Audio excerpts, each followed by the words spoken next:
Shri Rahul Gandhi ji.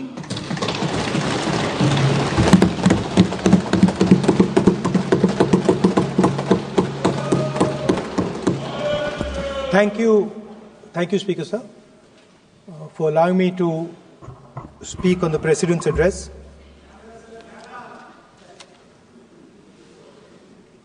Camera. Thank you. Double thank you, sir.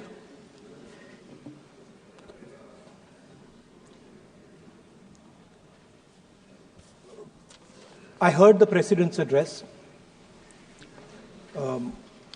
I sat there with Kharge ji and I listened to it.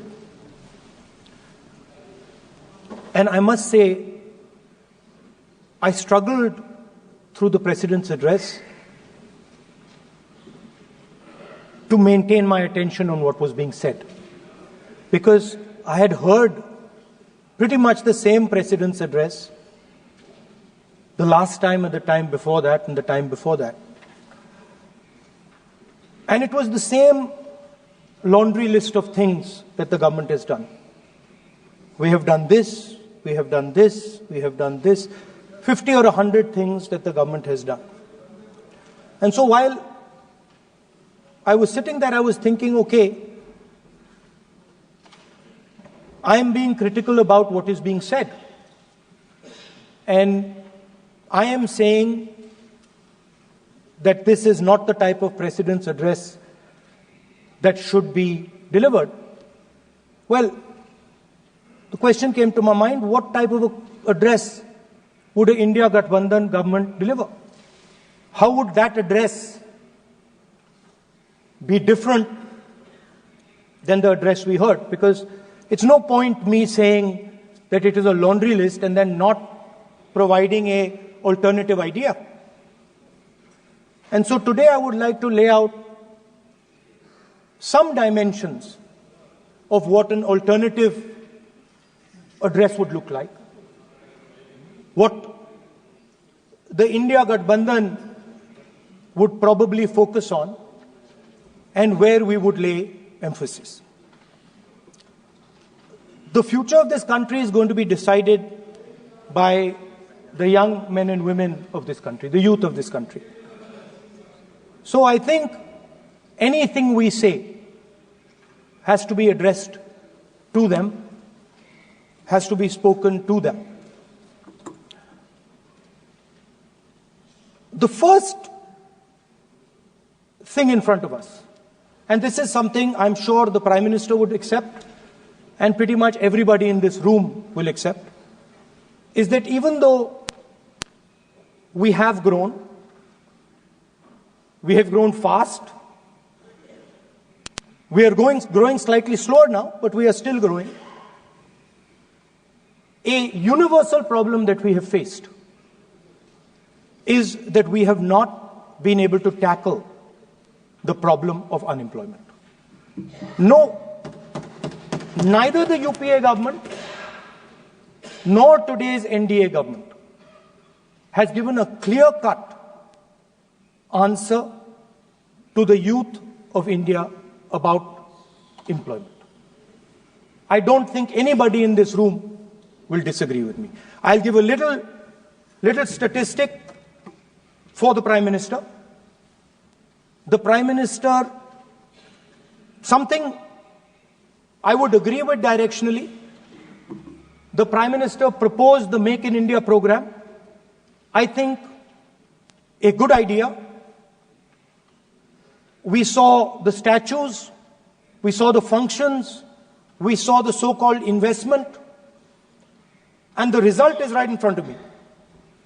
Manufacturing fell from 15.3% of GDP in 2014 to 12.6% of GDP today. That is the lowest share of manufacturing in 60 years. I'm not even blaming the Prime Minister, because I think it would not be fair to say he didn't try. I could say that the Prime Minister tried, and I think conceptually Make in India was a good idea, but it's pretty clear that he failed. Because manufacturing went from 15.3% of GDP to 12.6%. So the first question that any alternative vision would answer to the youngsters of our country is, okay, what and how are we going to solve this problem of employment? Any country basically organizes two things. You can organize consumption, and then you can organize production. Modern way of saying organizing consumption is services. Modern way of saying organizing production is manufacturing. But there is more to production than simply manufacturing. For example, agriculture also is about production.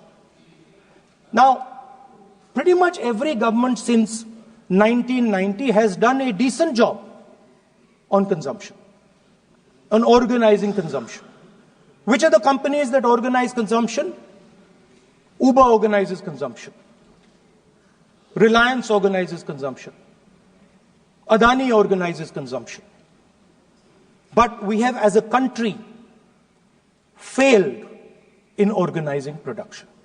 We have excellent companies that try to organize production. They are the Mahindras of this world. They are the Bajajs of this world. Part of Tata's organizes production, but the record of the country on organizing production is dismal. And essentially what we have done is we have handed over the organization of production to the Chinese. So this mobile phone, even though we are saying we make this mobile phone in India, that is not a fact. This phone is not made in India. This phone is assembled in India. All the components of this phone are made in China. The network that has produced this phone is made in China, is owned by China. So every time we use a phone, every time we wear a Chinese shirt, a Bangladeshi shirt, every time we wear a pair of Chinese sneakers, we are paying a tax to China. Because some Chinese youngster is earning a salary to make or to produce that product. So the first message I would give in a presidential address would be that India has to focus completely on production. Because if we do not focus on production and we continue to focus only on consumption, we will find that we will run huge deficits, we will increase inequality, and eventually we will run into a serious problem. Social problem because of unemployment, which we are already facing. If you look at the numbers of the amount of people who are in jail, if you look at the numbers that are spent on internal security, if you look at the numbers spent on our police forces, they're all spiraling.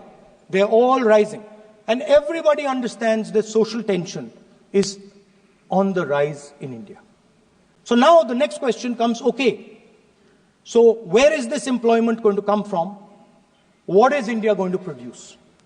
And for that, I'd like to tell all the youngsters of this country that there is a revolution taking place, an exciting revolution. The world is transforming completely. And the change that is taking